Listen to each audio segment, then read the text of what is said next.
actually acknowledges that most of our mental illness comes from suffering.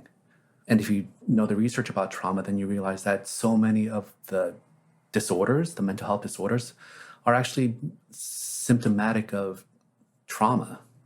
It's a more primal cause than some of the biological explanations for psychiatric disorders that we have. So it just became a convergence of all these interests. How do you define trauma? Well, the ones that I really care about in my work is actually moment to moment terror and fear and early childhood stuff. I was an early mother infant researcher. And the kind of trauma that gets often neglected in our society is actually the moment to moment neglect and abuse and fear children experience from a very early age. Most people focus on like the big T traumas, the disasters, the car accidents, the physical abuse. But even if you think about children who have like foster care or like violence, I always wonder about what their first 2 years of life were. That's where the roots of a lot of relational traumas get laid down. And that's what I feel like I can work through and help people with in the therapy that I practice. But what can one do in order to be a whole person, have flow, achieve poignancy and integration? What can you do?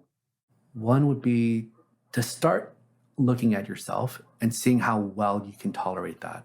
Like, not literally, but metaphorically, stand naked in front of a mirror and see what your reaction to that is.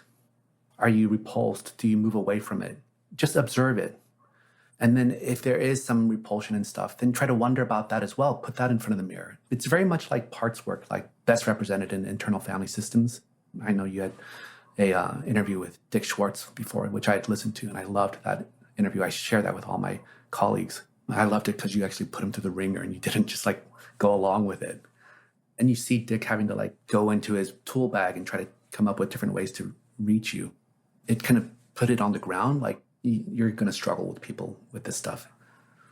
Even Dick Schwartz struggles with trying to apply this stuff. Anyway, so it's a lot like looking at all your parts, observing what comes up, trying to look at that with love and kindness as well.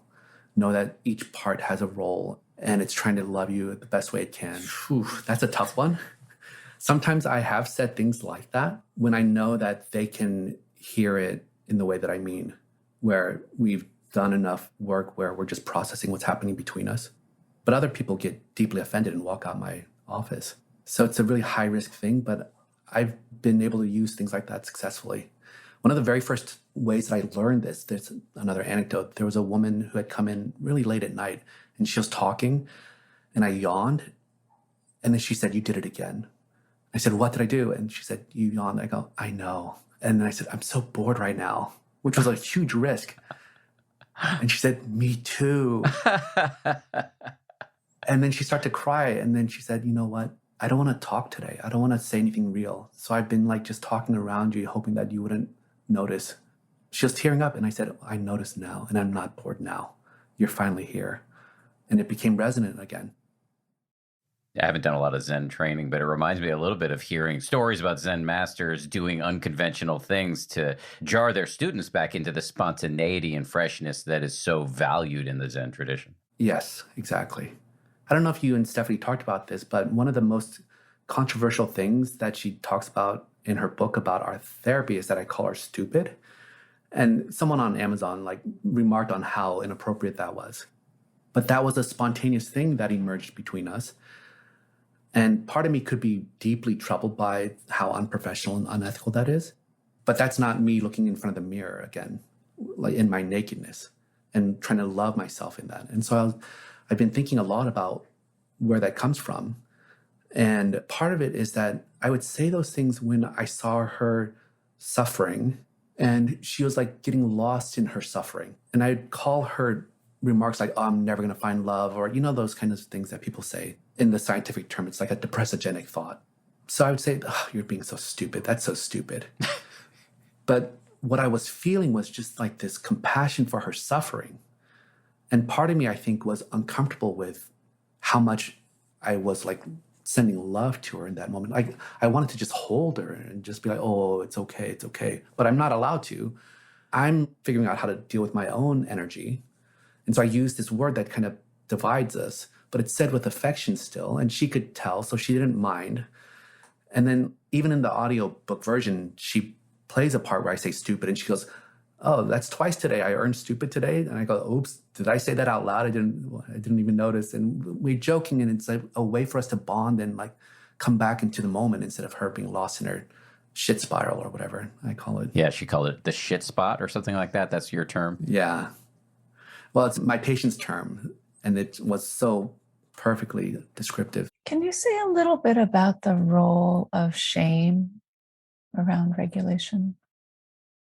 I think shame is I think shame feels life threatening, because it what goes with shame is this feeling that I'm discardable, or I'm irrelevant, or I don't belong, and those evokes really a life threatening response.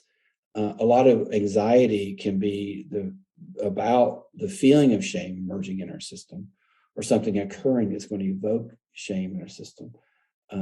So it's quite overwhelming. It also tends to cause us to isolate from other people.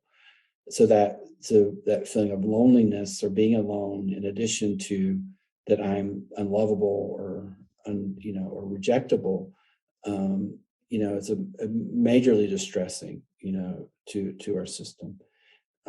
Shame is often a component of trauma. So trauma has two components: not only the bad thing that happened, but also the feeling of being alone, as well as that somehow I deserve this, or somehow it's my fault I'm causing this. So in our own critics, I do a lot of work with critics, run a critic camp for people that graduate from level one's trainings. But a lot of our own critics evoke that shame or keep it stoked, or closely, active, alive in our system. So I think it's one of the most difficult emotions and feelings to navigate. It also is the thing that's sort of bonded to our exiles and their trauma and the burdens they carry.